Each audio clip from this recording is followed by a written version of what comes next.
नमस्कार, राम राम। आप देख रहे हो पहाड़ी एक्सप्रेस न्यूज़। दोस्तों, मैं आपको बताना चाहूँगा कि नेता की असली रूप कैसे होता है, क्या रूप किस तरह से होता है। कल ऑल पार्टी एसोसिएशन की तरफ से जम्मू कश्मीर के श्रमिक पार्टी की तरफ से एक गुपकार में मीटिंग किया गया, जबकि उसको बीजेपी की पहले जो उनको गुपकार गैंग से नाम से पुकारा जाता था, जो बीजेपी का नाम का नारा था कि ये गुपकार गैंग है। लेकिन देखा गया कि उसमें बहुत सारे लोग नेता उसमें मिल गए हैं। अभी ये देखिएगा कि इसकी बड़े अफसोस के बाद हमें ये कहना पड़ रहा है कि जब 5 अगस्त 2019 में जब 35 ए और 370 धारा को हटाया गया था, तो जब ख़त्म किया था उस वक़्त उनमें से लोगों ने काफ़ी मिठाइयाँ बाँटी थी।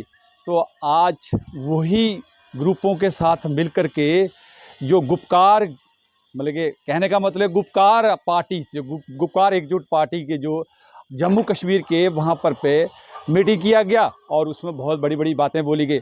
इन नेता को अपनी कुर्सी खिसकते हुए दिख रही है।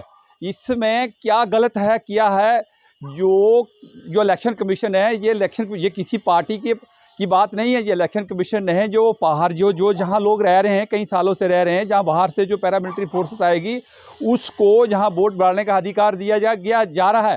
तो इसमें गलत क्या है? ये गलती किस लिए लोगों को र्यूमर फैला करके क्यों भड़काते हैं ये नेता लोगों को? हमने सोचा था, पहले हमने सुना था कि नेता लोग गिड़गिड़ की तरह बदलते हैं, लेकिन रियली आज हमने देख लिया है कि वाकई जो 5 अगस्त 2019 के अंदर जिन्होंने मिठाइयाँ बांधी थी, वो आज वो गिड़गिड़ की तरह बदल के किसके साथ जा रहे हैं। ये चीज़ देखने वाली है। हमारे दर्शकों को ये चीज़ सोचना चाहिए, समझना चाहिए इन नेताओं की क्या चाल है और क्या ढाल है। अब इन नेताओं को अपनी कुर्सियां खिसकते हुए नज़र आ रही हैं। शायद या तो इनके साथ कोई जो पब्लिक जो गैदरिंग जो होती है, हमें तो लगता है कि इनके पास गैदरिंग नहीं है। और शायद जो एनसी के जो बड़े मुखिया जी हमारे, उन्होंने जो मीटिंग बुलाई, क्या उनको खतरा लग रहा है कि उसके लिए मीटिंग किस लिए बुलाई गई? लेकिन हमें तो लग रहा है, जनता का ये कहना है कि उनको अभी खतरा लग रहा है कि अभी आने वाले समय में शायद कुर्सी मिलेगी या नहीं मिलेगी। ये बात हमने देखा है कि एनसी की जो हालात जो इस वक्त जब से देश आज़ाद हुआ है, हमने डिस्ट्रिक्ट रियासी के अंदर भी देखा, अभी तक एक मात्र बैठने के लिए 4 आदमी की उनके पास ऑफिस नहीं है। और पीडीपी का भी हालत वही है, अभी डिस्ट्रिक्ट रियासी के अंदर एक दफ्तर नहीं है बैठने के लिए, है वहाँ पे उनके लिए। ये लोगों का क्या काम करेंगे? ये सब अपना पेट भरेंगे और लोगों को बेवकूफ़ बनाएंगे, लोगों को गुमराह करेंगे। और हमारे खास करके पहाड़ी लोग बहुत ज़्यादा गुमराह होते हैं।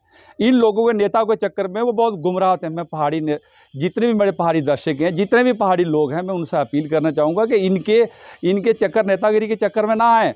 ये नेता भाई बोलते हैं, सुबह कुछ बोलते हैं, शाम कुछ बोलते हैं और दूसरे दिन कुछ और ही बोल देते हैं, जो जिसके ऊपर ना सिर है ना पैर है। ये लोग, हमारे से अपील है, सभी जनता से अपील है कि नेताओं को समझें। देखिए कैसे अपनी कुर्सी के लिए कैसे एकजुट हुए। इन्होंने कभी एकजुटी नहीं दिखाई है, बेरोजगारी के ऊपर एकजुट नहीं हुए हैं। जो अभी कितना करप्शन हो रहा है जेएंडके में, वो नहीं दिखा रहे हैं। और जो एनसी जो करप्शन कर रहा है, जो क्रिकेट को लेकर के, उसके ऊपर एकजुटता किसी ने नहीं दिखाई है, ना पीडीपी ने दिखाई, नहीं दूसरी पार्टी ने दिखाई है। लेकिन ये एकजुटता अब दिख रही है कि इलेक्शन कमीशन ने ऐलान कर दिया है कि 25 लाख वोटरों को लिए कि जब 25 लाख वोट डलेगा तो अभी लग रहा है कि इनको कुर्सी खींचते हुए दिख रही है। मैं इसको कहना चाहूँगा कि बीजेपी ने अभी जेएंडके में जो भी काम की जनता कह रही है, सारी जो वहाँ ग्राउंड में जाते हैं तो जनता कहती है कि बीजेपी काम ठीक कर रही है जेएंडके में।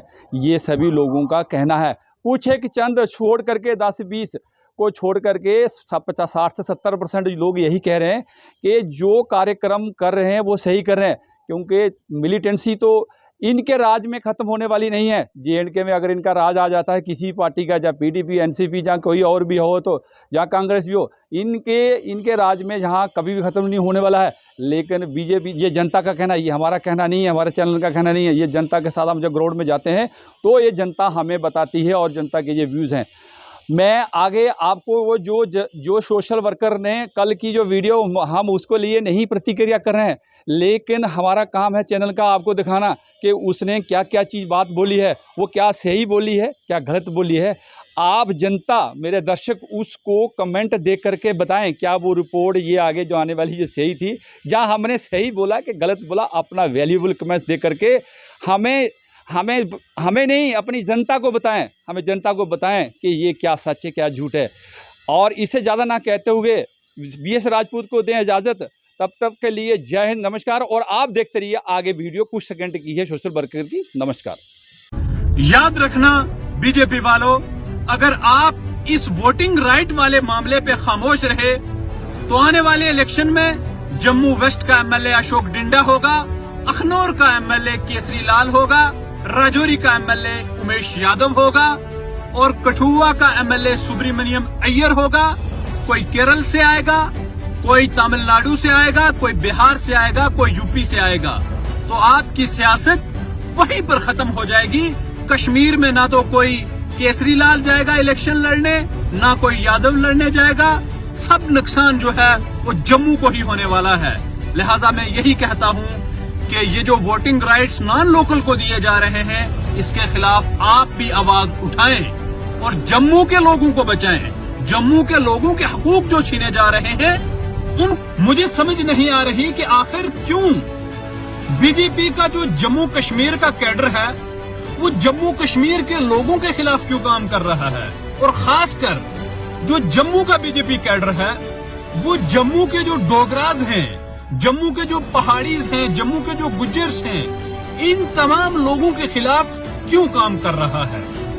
आज कश्मीर में ऑल पार्टी मीटिंग बुलाई गई और जो 25 lakh new voters non JNK Jammu Kashmir के बाहर से जो आने वाले लोग हैं, उनको जो यहाँ पर वोटर लिस्ट में ऐड किया जा रहा है, उसके खिलाफ कश्मीर में ऑल पार्टी मीटिंग अटेंड हुई, जिसमें फारूक अब्दुल्ला साहब, नेशनल कॉन्फ्रेंस, PDP, और आप परेशान होंगे कि एक वक्त की मशहूर हिंदुत्व पे काम करने वाली शिवसेना, उसने भी ऑल पार्टी मीटिंग को अटेंड कर लिया।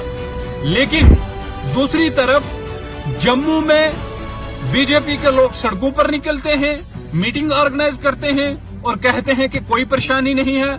अगर बाहर के लोग यहाँ पर आके वोटिंग करते हैं, वोटर लिस्ट में उनका नाम शामिल होता है, तो उनको कोई परेशानी नहीं है। मुझे समझ नहीं आ रही कि आखिर बीजेपी का जो जम्मू कश्मीर का कैडर है वो इतना भी डिसएम्पावर क्यों हो गया है।